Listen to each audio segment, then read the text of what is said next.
We're bringing nuclear back. American startups are in a race to build a nuclear reactor that reaches criticality by July 4th, 2026. That is not the speed of the project, that is the speed of physics. So the speed is crazy. The Department of Energy has given 10 companies a regulatory fast track to build a nuclear reactor and demonstrate that it works. That thesis is now enabled because of the demand from AI data centers. Today, we're at Aalo Atomics, one of this race's frontrunners, to get an inside look at what it takes to build a nuclear reactor in the year 2026. Hey. Hi, Dougson, nice to meet you. Hey, nice to meet you, Matt. So I'd love to just know what is going on here. I do not think I've been in a nuclear manufacturing facility before. Right, so this is our 40,000 square foot pilot factory space. And it's where we're prototyping our 10 megawatt, first of a kind power plant. In May 2025, President Donald Trump signed an executive order to fast-track nuclear reactor testing. All nuclear, it's a hot industry, it's a brilliant industry, you have to do it right. It's been a huge help because it made everything easier. It made fundraising easier, supply chain easier, recruiting. Like at Aalo, we're taking on the most ambitious criticality of them all because it's actually for a 10 megawatt system. So it's around 10 to 100 times more powerful than what others are doing with DOE authorization. 10 startups are now racing to build prototype reactors, aiming to reach criticality in time for America's 250th birthday. What are the largest challenges you've encountered? By the time we, Department of Energy selected all those 10 companies and 11 projects, when we got the notification, we only had 10 months to pull this off. And we went fast. The whole entire reactor that we're building in the factory, from the time we started making the first component, by the time we would ship out, it would be 3 weeks, and then installation is 1 more week. That is a speed that I think the nuclear industry have never seen, because nuclear has a reputation for moving very slow. But despite the dearth of nuclear development in recent history, I have to wonder if a race is perhaps the wrong incentive for an industry where if things go wrong, things can go really wrong. So speed is our motto, that's our DNA, but not at the cost of quality or safety. What are the main challenges that you've encountered through navigating this process, maintaining the speed without overlooking anything? Without overlooking anything. Yes, overlooking Okay, anything. so I'm the safety person here, Yes, right? exactly. When they said that at the very beginning, oh, they're gonna do this very fast, and all the executive order when it came out, I was shocked. But going through the DOE process myself and dealing with them and all of that, they really got really good people to be on the review committee. Yep. So we hired experts from all over the country to actually go and review our work independently. Even if we're not that much of ready, we just go for it, get feedback. We're having the audit today for the readiness assessment. I heard from one of your team members, a Department of Energy audit may be happening today. Oh, yeah, so you might see some heads over there. So they're looking around and making sure that we are living up to NQA1 standards. So I'm really curious to check out, I saw this massive tube over here. I'm really curious what that is. So yeah, this is the sodium loading tank. Wow.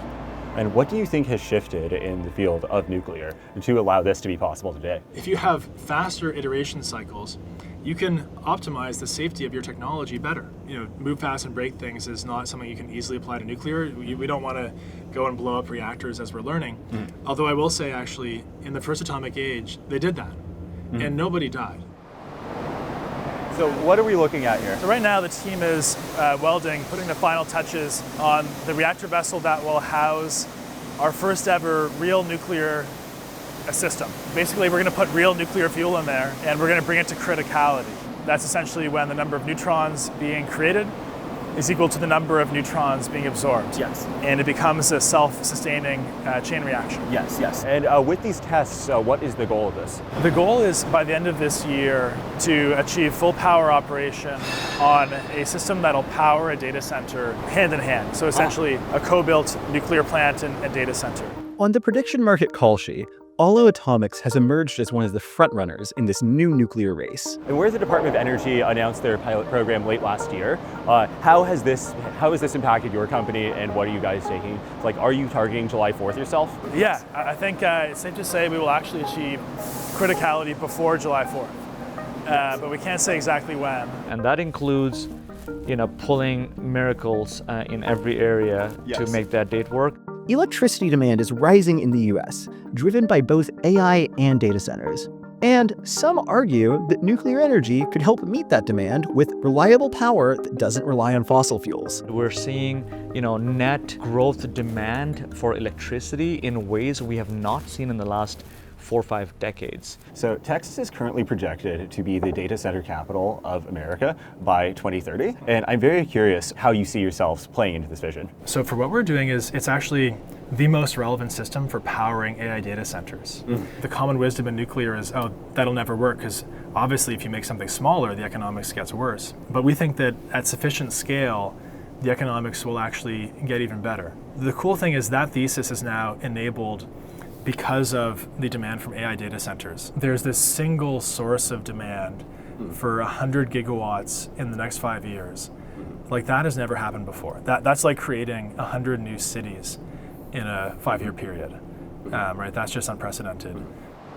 Okay, so just walk me through a little bit of what is going on right here in this section of the facility. This is our plate roller. It allows us to make our vessels here in the factory. Traditional water-based reactors, if you want to get a vessel like that, it would take like 12 months. Because we chose liquid metal as our coolant, it operates at atmospheric pressure. So that means we can make our vessels in a matter of hours instead of months or years. Oh, wow. We've always built larger and larger nuclear power plants, and now they became so large and complex, it takes more than a decade to build one in the West. But if we are able to look at a completely different model where we're building multiple small reactors in factory model, then all of a sudden we can now scale to multiple gigawatt every single year. Very similar to how we mass manufacture cars or mass manufacture rockets.